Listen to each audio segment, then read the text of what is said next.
Alright, how's it going?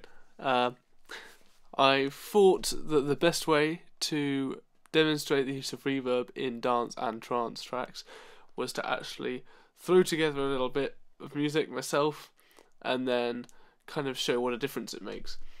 Now, I did look it up on Google, what reverb you should use with trance, and to be honest, I didn't really find many answers. Basically what there was forums of people discussing what plugins to use on Logic Pro and Pro Tools and whatnot. So actually I thought, well, I'm going to play it by ear and think about the dance music that I've listened to from progressive house and trance and kind of get a sense of what reverb is used in those tracks and actually study it closely. Basically, it's all about depth. If you have a lot of reverb and the dry signal is quite kind of quiet, you end up with something sounding further away, as does a longer reverb time, which also adds to that effect. Shorter reverb time and higher dry signal means that something gives the impression of being closer. And essentially in dance and trance music, most of it is pretty distant sounding and pretty kind of wet, as it were. There's kind of a lot of kind of spacey, lengthy reverbs that have got a nice amount of diffusion, quite kind of colourful and full, as it.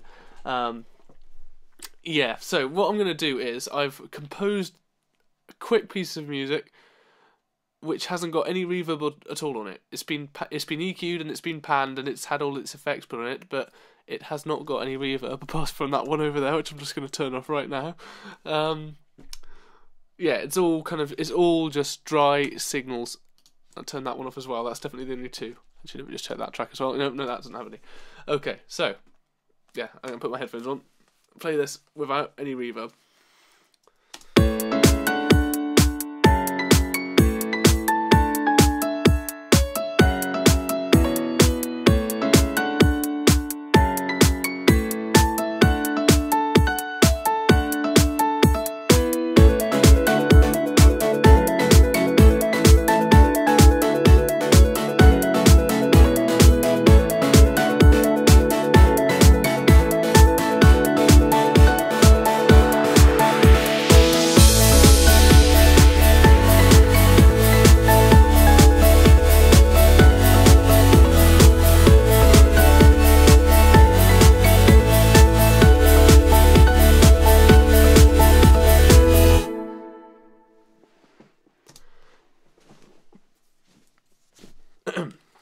So that's kind of the fundamental track. That's the fundamental track, and basically what I'm going to do now is I'm going to kind of show you what reverbs I would use on Logic Pro's Space Designer to kind of demonstrate what is used in trance music. So start with that piano first of all. Now the way I want the chords to be is quite kind of dry and quite kind of, they're more for texture and, sorry, I'm still out of breath. They're more for texture and kind of establishing the chord. So I don't want those to be very kind of wet. I actually quite like them the way they are. So actually I might leave those for now. But the melody line, that's meant to be the kind of focus of the piece. It's meant to be kind of big and out there. And yeah, basically that's meant to be kind of, sorry, an icon on my screen disappeared. That's why I kind of paused there. Yeah, that's the focus. So what we want a big kind of big. Let's go and have a look, shall we, on Space Designer, Reverb Space Designer. Now I've got a couple of presets that I use a lot that on here, but actually I'm going to go to large spaces, click halls, and then Conservatory Plus down here. That's 11.7 seconds long, so that should be plenty suited to the needs. Now, if you look at the transient there, you can see that's really, really smooth. It starts kind of right at the beginning of the reverb and tails away nice and smoothly. So this should kind of give the desired effect that we want. Let's have a listen to the piano. Nice.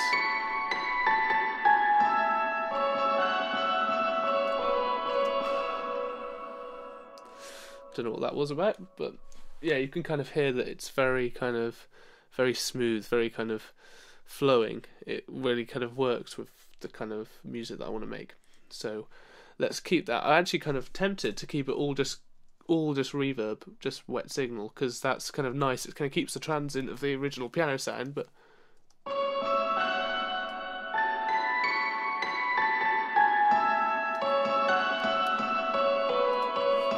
cool. Let's hit with the rest of the track over here.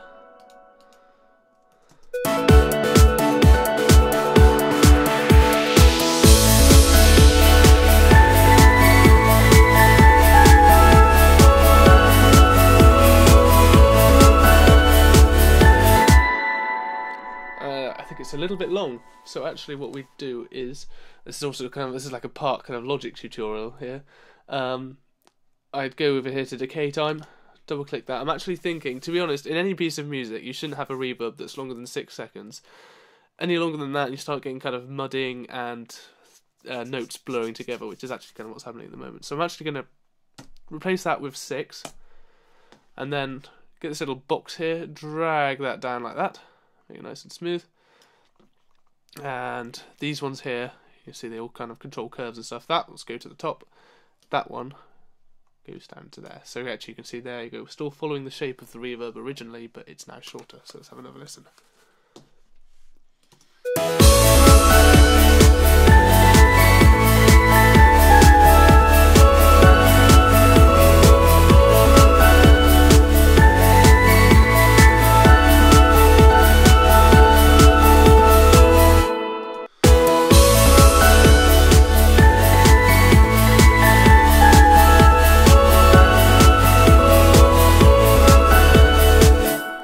That's pretty cool.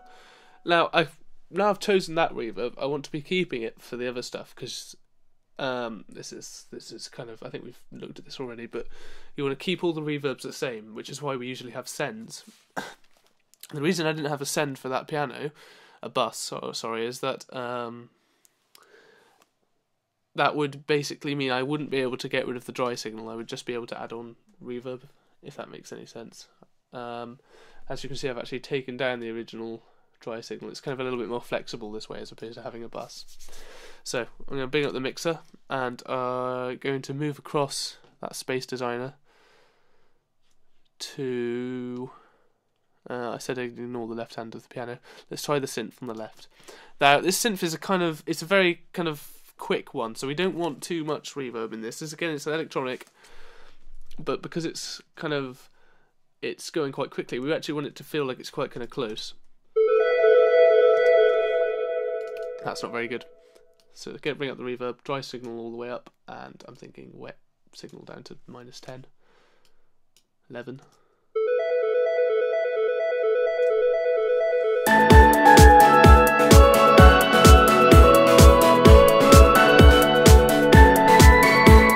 Nice. So in keeping with dance kind of idea, yeah, we got the sense that, oh hello, no thanks Christian, anyway, yeah, so that's kind of same reverb but kind of closer in the room. Electric strings, now these are literally just playing a nice kind of drone / pedal note, whatever way you want to do it.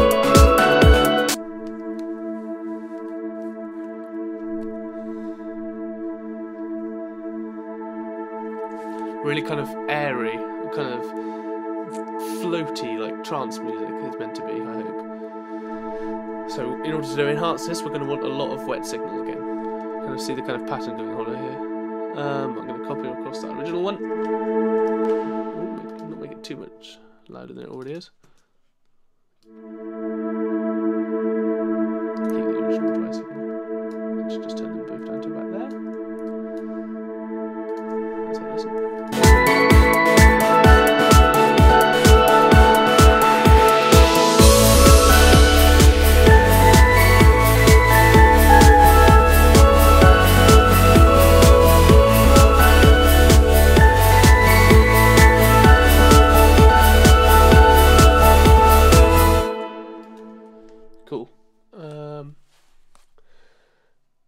Next, we'll have a look at the big kind of synth that I use. This is actually, we looked at the sidechain compression the other week. I've actually used it on this one, in fact. So if I actually solo the kick drum and this at the same time, you'll see what I'm on about. Actually, I'll solo it on its own.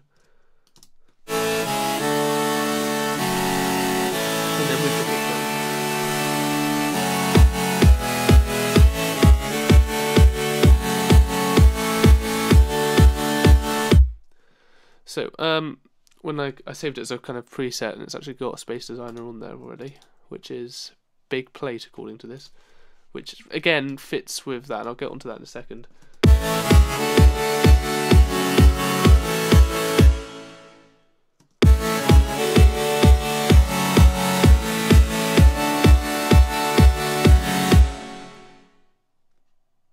I might actually leave that as it is, because it's got a lot of high-end frequency. You can hear the kind of the noise. I don't really want to lose that in the mix because it's really kind of powerful. It kind of gets the attention of the audience. So actually, I'll leave that like it is. And this is actually the same synth, this second track, but the only difference is that it's actually a little bit quieter for the build-up. And it's got a cut-off modulator on it. If I find the right button, sorry. I'll just play what it does quickly, because it's quite cool.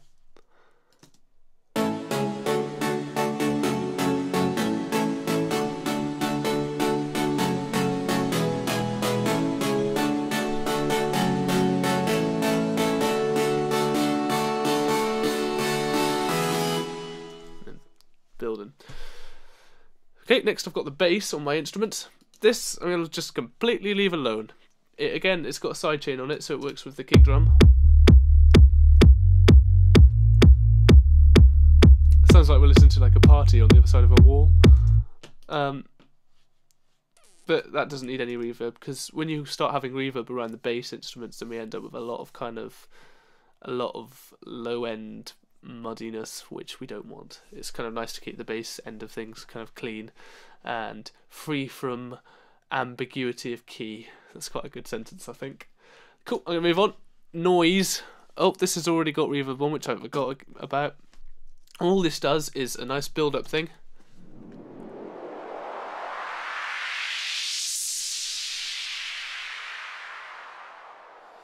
Now, owing to the fact that it's just noise, it sounds kind of the same whether it's kind of dry or wet. But actually, I want to keep the reverb on it because simply it makes the sound a bit smoother.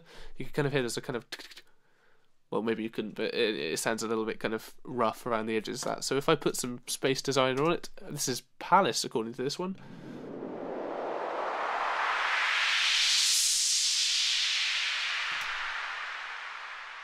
Very smooth. Very, very, very smooth.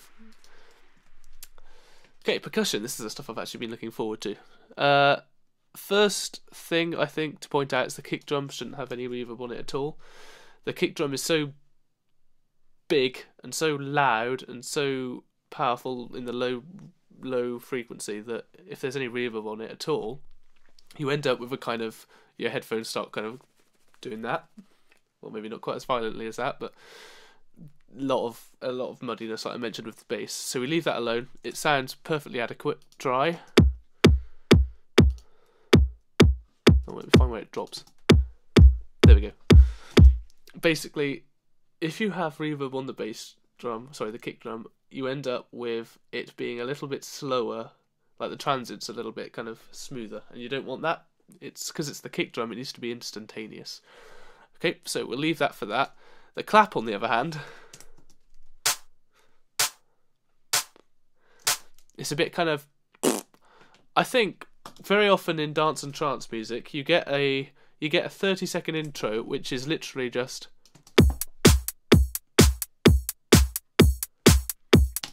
and it does that for 30 seconds. That is because in mixes and DJ events, well, firstly, the tempo is always set to 128 beats per minute, or 130. And the reason for this is so that DJs can mix songs into each other nice and smoothly. You can overlap them so that as one song ends doing this, it'll be ending and it'll be doing this. The next song starts and it will also be doing this. So as a result, you can fade nice and smoothly in between songs. So in the intro, you don't actually want to have too much reverb going on because it's kind of... We're establishing the fact it's a new piece. Perhaps you might have a chord sequence like, or something to kind of tell you that it's a new piece. But generally, what you'll just have is some nice kind of dry drums. So what I might actually do is I'll come to here when you have every instrument in, and I'm going to duplicate the clap, and then I'm going to add a lot of reverb to it for the sense of being bigger, and this is the big bit of the piece. Let's make this massive. So let me copy across that reverb from earlier, across the thingy. So let that clap. That might be a bit of an overkill, but in trance music that's actually kind of quite nice.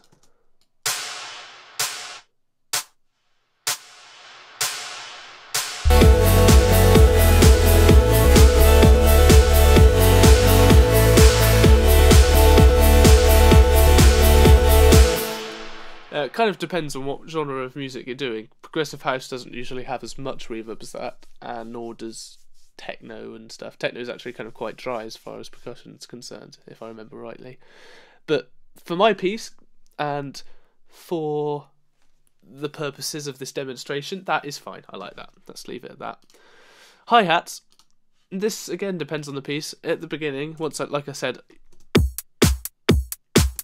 because there's such kind of high register, you can actually have quite a bit of reverb on it, and it's not too noticeable. As a matter of fact, it kind of helps add to the texture in the opening. So actually, I'm going to copy it across the reverb and see what it does.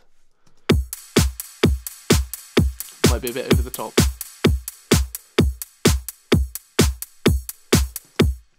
That's quite nice. I'll copy that one across to this second hi-hat, which is doing this.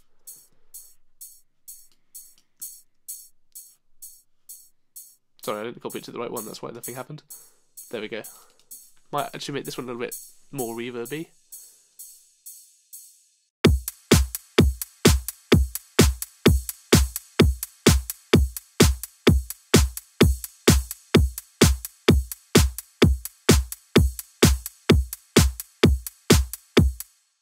Now, usually I'm doing this actually a little bit wrong. You should always test reverb and stuff at the big bit of the track when everything's in. The reason for this is the main bit of the track is the bit that, well, it's A, the bit that the audience are going to remember, and it's B, the bit that's got the most significance in terms of mixing. So you want everything in, and then you want to hear what the reverb sounds like when it's in with everything else, not when it's on its own, because it's a lot more noticeable when it's on its own. Did I pronounce that correctly? It's a lot more noticeable when it's on its own, but it's more important to have it right when it's in with everything else. So let's have a listen when it's with everything else.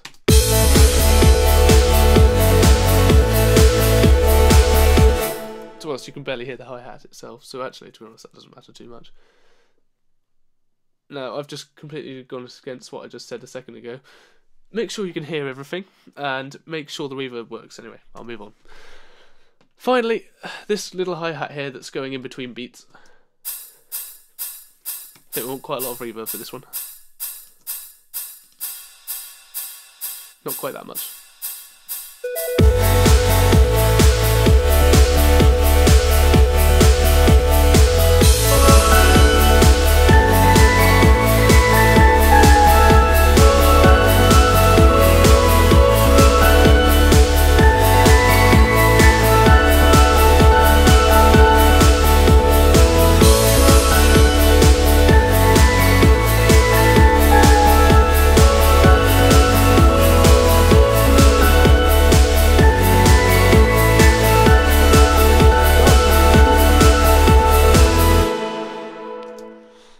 So that is Marcus's demo video / tutorial on reverb for dance and trance. Thank you for watching, and I'll see you next week.